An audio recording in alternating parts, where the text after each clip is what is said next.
Hi everyone, today I'm going to be solving Griffiths problem 5.15.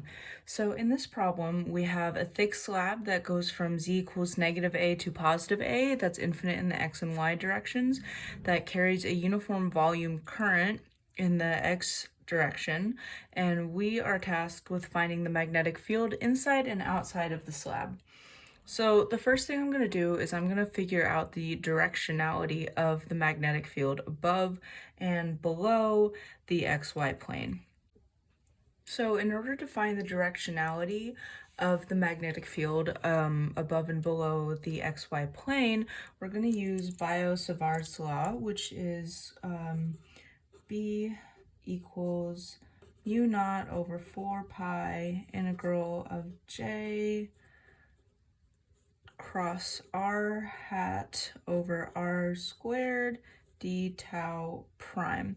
So the part of this that we care about is this cross product here, because that is going to give us the direction of our magnetic field.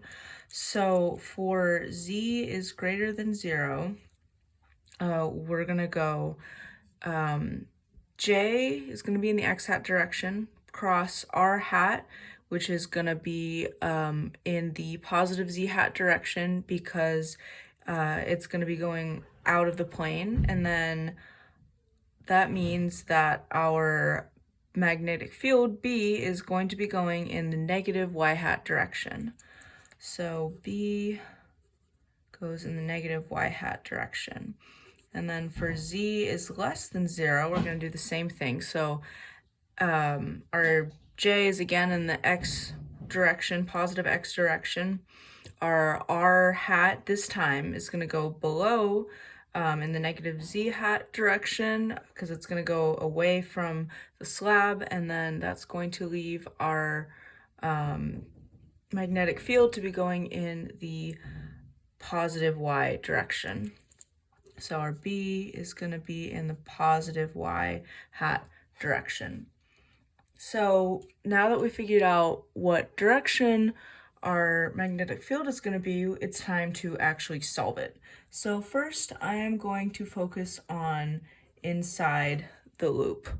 So I'm going to redraw this from a different perspective. So that's going to be our y-axis, our z-axis, our slab, and then I'm going to draw a little Amperian loop here that is going to have a height of z and a length of L. So now I'm going to use Ampere's law, which is the integral of B dot dl equals mu naught times I enclosed. So in order to solve for I enclosed, I'm going to be utilizing the fact that J equals dI over the dA perpendicular element.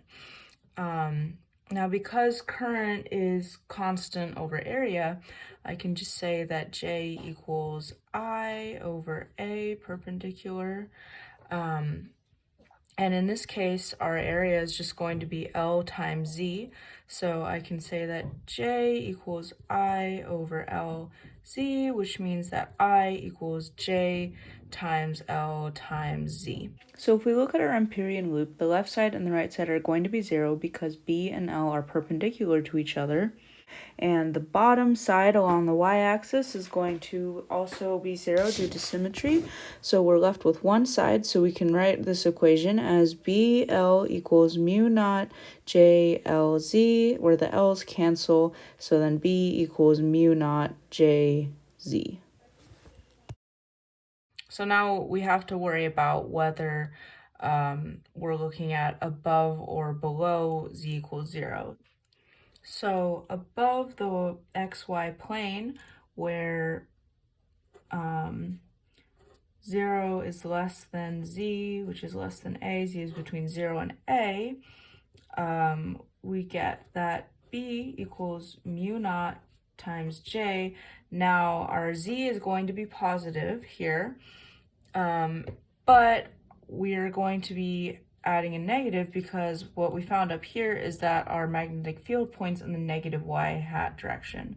So we get that B equals negative mu naught J Z y hat.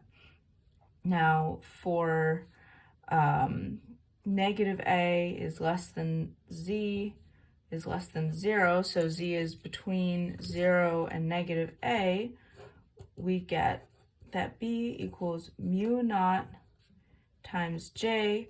Now in this case our Z is going to be negative Z, so we're going to add a negative sign out front and it's going to point in the positive y hat direction.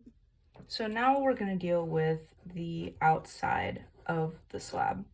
So we're going to use the same logic. We're going to use that same B dot dl equals mu naught times I enclosed. And then we're also going to use the same J equals I over area perpendicular, except this time our area is not going to be just L times Z.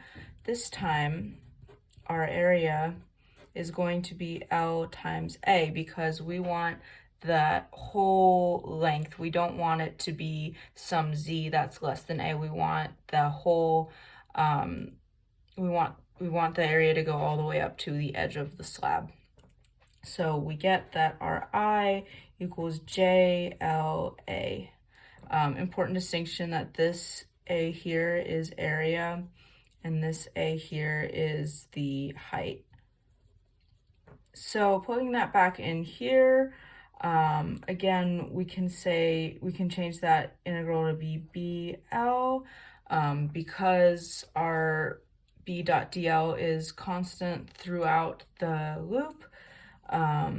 So BL equals mu naught times J times L times A, our L's cancel, and we get that magnetic field equals mu naught times J times A. So now we have to distinguish if we're talking about above the slab or below the slab. So for Z is greater than A, we get that B equals mu naught times J times A, and we're going to add a negative y hat direction there because like we found before, it's going to point in the negative y hat direction. And then for Z is less than negative A below the slab, B, we're going to get the same magnitude, mu naught times J times A, except this time it's going to be in the positive y hat direction because of that right-hand rule that we found earlier. So there you have it, the magnetic field above and below this type of slab.